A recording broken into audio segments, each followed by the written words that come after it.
Hello, good morning students. How are you? I hope all of you fine. And today we discuss very interesting topic probability based on cards. Class 10th. जैसा कि आपने probability के बारे में मैंने आपको पहले ही बताया था और प्रोबेबिलिटीज़ के हमने कुछ क्वेश्चंस भी किए थे और प्रोबेबिलिटी का फार्मूला जैसे number of outcomes favourable to E, number of all possible outcomes of the experiment, यानी जो आपने एक्सपेरिमेंट किया ये आप क्लास 9th में भी डिस्कस कर चुके हैं और क्लास 10th में भी। आज हम बात करते हैं प्रोबेबिलिटी बेस्ड ऑन कार्ड्स के ऊपर, यानी कार्ड्स की प्रोबेबिलिटी कैसे आपने कैलकुलेट करनी है।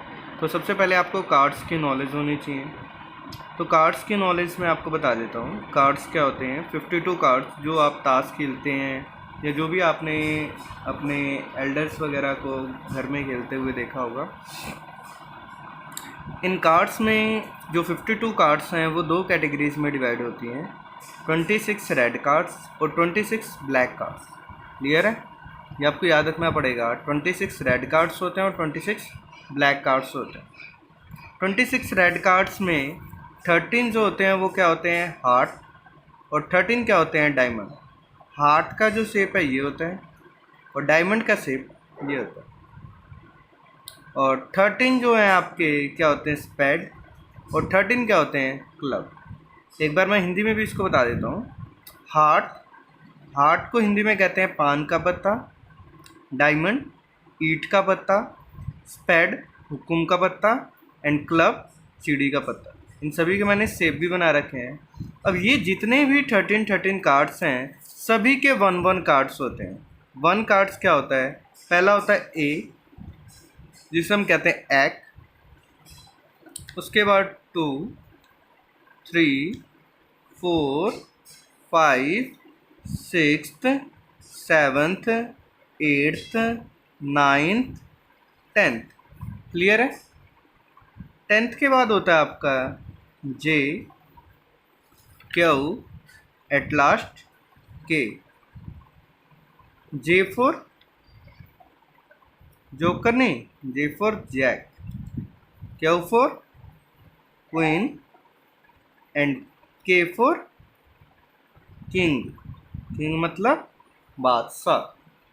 ठीक है?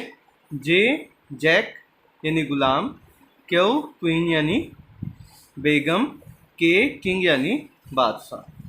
तो क्लियर है? ये सभी 13 कार्ड्स हैं।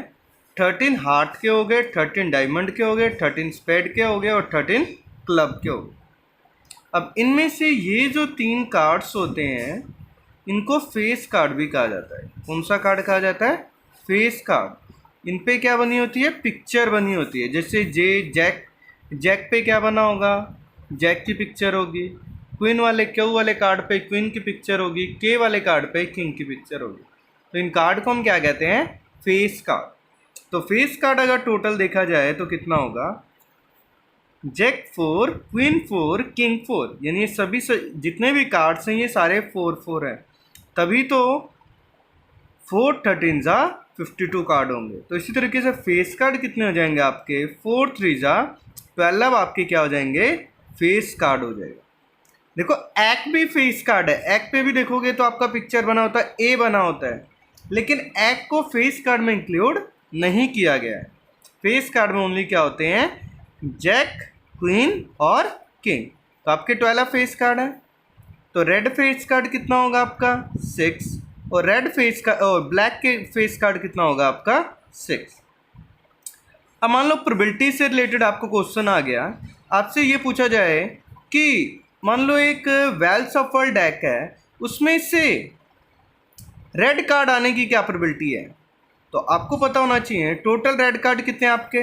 26, और टोटल कार्ड्स कितने हैं? 52। तो 26/52 कितना आ जाएगा? 1/2 आपकी प्रोबेबिलिटी आ जाएगी।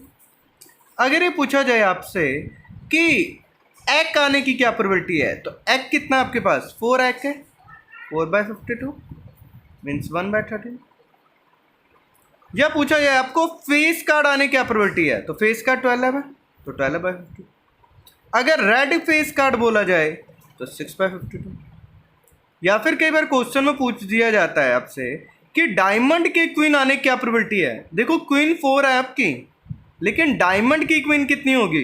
1, क्योंकि जो 4 क्वीन है एक हार्ट की होगी, एक डायमंड की होगी, एक स्पेड की होगी और एक क्लब की होगी। तो डायमंड की क्वीन आने की प्रोबेबिलिटी कितनी है आपकी?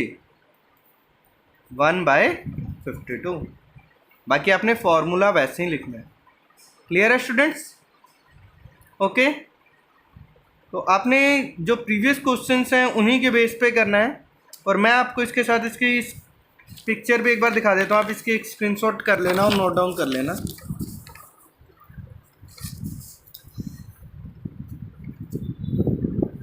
Okay, done.